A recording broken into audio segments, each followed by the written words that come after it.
Nos encontramos aquí en Espíritu Santo, en esta área natural protegida del archipiélago de Espíritu Santo, en el Ámbar 3 con el capitán Mike McGettigan. Mike, thank you for having this conversation with us. How many years you've been traveling to the Sea of Cortez? I've been in the Sea of Cortez since 1973. We're talking about more than 40 years. We are. What changes you have been in the Sea of Cortez, basically in the Baja California Sur coast?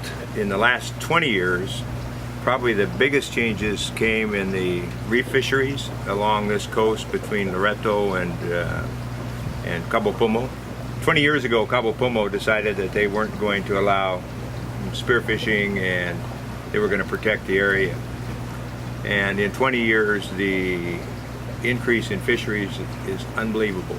There are more fish now in Cabo Pumo than there was when I was diving in 1974. But in the other national marine parks, like Loreto and here in Espiritu Santos, just the opposite has happened. While increases in Cabo Pumo, there's been tremendous decreases in the fisheries here. And that's primarily because of pistoleros and encerradores. They started 20 years ago, and at one point, 15 years ago, they were taking 30 to 40 tons of reef fish a night. And that's what has happened to Espiritu Santos.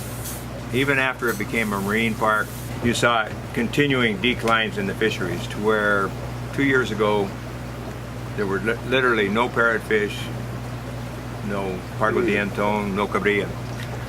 So in the last year there's been a strong movement called Espiritu Santos as parte de ti to change that, to put a vigilance plan in place that would stop the illegal fishing at night.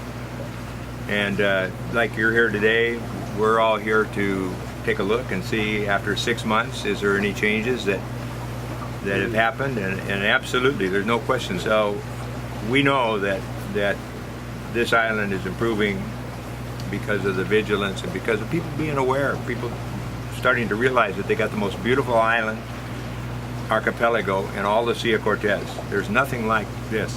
When I got here 40 years ago, this time of year in May and June, the ocean would be boiling with small tuna. There were tuna everywhere, there were birds everywhere. Now you look around, none of that exists anymore. So I feel that this is going to be the next Cabo Pumo. There's no question the fish are coming back, and if the people in the town care about this island and there's vigilance, the authorities are doing more and more. ROC has a vigilance program out here. What is ROC? ROC is Red de Observatorio Ciudadano.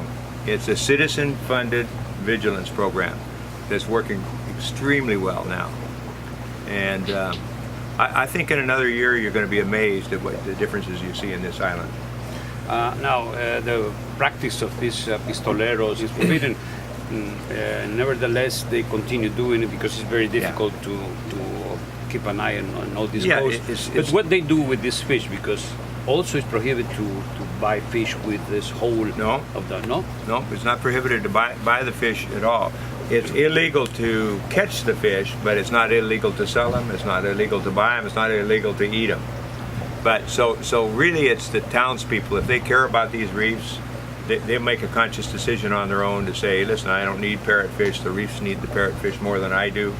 And the reefs on this island will never recover if there aren't parrotfish. So it's not enough the laws. It's the people, the community has to be involved. Has to be involved. They're being involved right now. All the restaurants in La Paz no longer sell parrotfish. But because there's a campaign, no? Right, there's a campaign. The Espiritu Santos as parte de ti campaign is definitely working. The restaurants are behind it.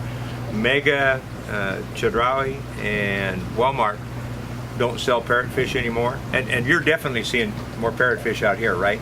I mean, it's a sea change. What is the importance of the parrotfish? Parrotfish is the one fish that cleans the reef. If you don't have parrotfish, then your reefs look like these did 2 years ago, where they're just algae-covered rocks. They look like there's a layer of mud and algae on them.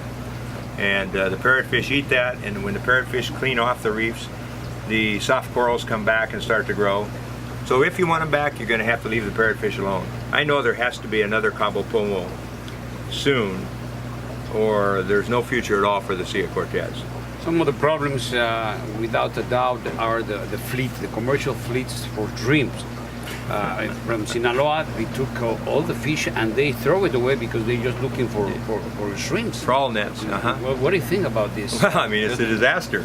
The Pacific fleet of shrimp boats ended up being about 4,000 shrimp boats. And I mean, the devastation that they brought in the Sea of Cortez is unbelievable. Talking about the sport fishing species, what happened with the Dorado?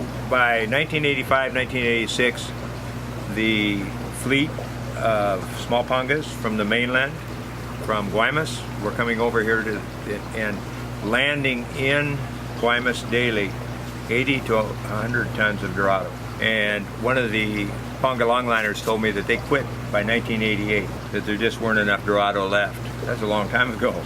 So now, the last two tournaments, the big East Cape shootout for Dorado. 2 years ago, it was won by a Dorado that weighed 5.6 kilos.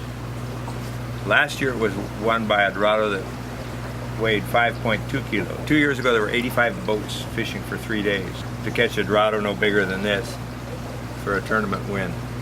They're gone. Will they come back? If any fish could come back, it would be a Dorado. But the other thing I see, there's no more sardines. And when the sardines were gone before, the anchovies replaced them. Now I don't see anchovies, I don't see sardines, and it's been since 2012 since I've seen any volume of sardines in the Southern Sea.